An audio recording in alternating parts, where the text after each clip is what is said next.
MPC की जो बैठक है वो अभी ख़त्म हो चुकी है। और अगर हम बात करें रेपो रेट की, तो इस टाइम रेपो रेट में कोई भी बदलाव नहीं हुआ है। जो पहले था 5.5% वही अभी बरकरार रखते हुए हमें देखने को मिल रहा है। 5.5% का 5.5% ही जो रेपो में देखने को मिल रहा है। इस टाइम कोई भी रेपो रेट में कोई बदलाव नहीं हुआ है। आगे हम बात करें तो NSDL का जो IPO वो मार्केट में अभी लिस्टेड हो चुका है और 800 रुपये का जो शेयर है वो मार्केट में 880 रुपये के ऊपर लिस्टेड होते हुए हमें देखने को मिल रहा है। श्री लोटस डेवलपर का IPO की अगर हम बात करें तो इस कंपनी का जो IPO है वो भी 19% मार्केट में प्रीमियम के साथ लिस्टेड होते हुए हमें देखने को मिल रहा है। आगे हम बात करें तो बजाज ऑटो, इस कंपनी का क्वार्टरली जो रिजल्ट है वो डिक्लेयर हो चुका है और कंपनी का जो नेट मुनाफा है वो 14% से ईयर ऑन ईयर बढ़ते हुए हमें देखने को मिल रहा है। कंपनी का जो रेवेन्यू है वो 10% से बढ़ते हुए हमें देखने को मिल रहा है। आगे हम बात करें तो पीडीलाइट कंपनी की अगर हम बात करें तो 15 साल में पहली बार इस कंपनी ने बोनस का ऐलान किया हुआ है और रेशियो वो 1:1 है, यानी कि जो भी इन्वेस्टर इस कंपनी का जो शेयर है वो एक होल्ड कर रहा है तो एडिशनल और भी एक शेयर है वो मिलेगा। आगे हम बात करते हैं तो FIDS की डेटा की अगर हम बात करें तो फॉरेन इन्वेस्टर है वो लगातार बिकवाली कर रहे हैं। कल की अगर हम बात करें तो 5,000 करोड़ की उनकी तरफ से बिकवाली हुई है। डोमेस्टिक इंस्टीट्यूशन इन्वेस्टर की अगर हम बात करें तो उनकी तरफ से 6,800 करोड़ की खरीदारी हुई है।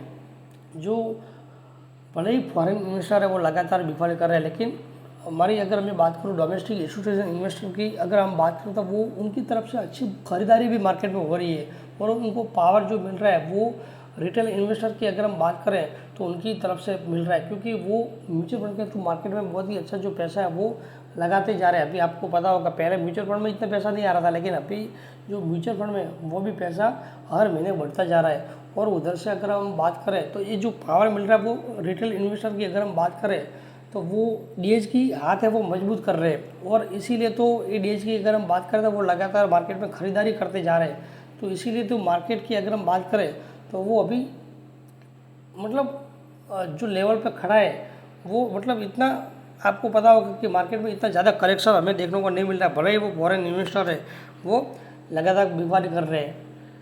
आगे हम बात करें तो ये जो टैरिफ की खेल है वो अभी बंद नहीं हो रहा है। और अगर हम बात करें एज ट्रम्प की तो ट्रम्प का कहना ऐसा है कि जो मैं बोलूँ मतलब इस तरह आप करो तो ठीक है, बाकी जो अगर आप इस तरह नहीं करते हो तो आपके ऊपर ये जो टैरिफ है वो लगेगा। मतलब हर देश को मतलब ये जो टैरिफ की धमकी दे दे के जो धमकाता रहता है, ठीक है। अगर हम भारत की बात करें तो भारत को धमकाता रहता है कि आप अगर रशिया से तेल खरीदना बंद नहीं करते हो तो मैं आपके ऊपर इतना टैरिफ लगा दूंगा, इतना टैरिफ लगा दूंगा। अगर भारत की बात करो तो भारत ने भी उनको खुलेआम बोल दिया है, मतलब वार्न कर दिया कि आप जो करना है वो आप कर सकते हो, ठीक है। अगर हम जो जगह से सस्ता जो तेल है वो हम अगर हमें मिलता है तो हम तो उधर से खरीदने वाले हैं। तो मतलब ट्रम्प की अगर हम बात करें तो ये भारत ने ट्रम्प की बात नहीं मानी, इसीलिए भारत को और भी 25% की एडिशनल जो टैरिफ है वो कल लगा दिया है। यानी कि 50% का जो टैरिफ है वो भारत के ऊपर अभी लगते हुए हमें देखने को मिल रहा है। 25% का जो टैरिफ है वो तो 30 तारीख को लगा था और 25% एडिशनल जो टैरिफ है वो कल के दिन हमें भारत के ऊपर लगते हुए हमें देखने को मिल रहा है।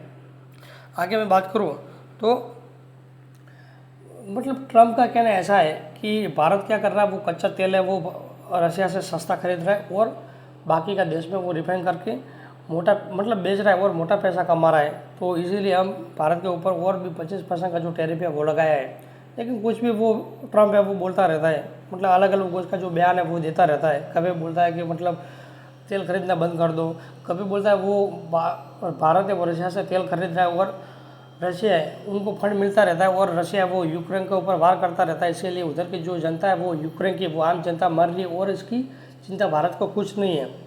तो मतलब वो हर उसका ऐसा धमकाता रहता है, ठीक है।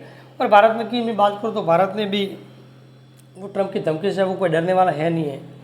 आगे मैं बात करूँ तो IPO की अगर मैं बात करूँ हाईवे इंफ्रास्ट्रक्चर IPO की तो वो IPO है उनकी अभी लास्ट डेट है 7 तारीख यानी कि आज के दिन। और इस IPO को रिस्पॉन्स भी बहुत ही अच्छा मिला हुआ है, बहुत मतलब दूसरे दिन भी बहुत ही अच्छा रिस्पॉन्स मिला है। और अगर इस IPO के GMP की अगर हम बात करें तो 57% GMP है वो देखने को मिल रही है। तो बस आज के लिए इतना, मिलते हैं नेक्स्ट वीडियो में।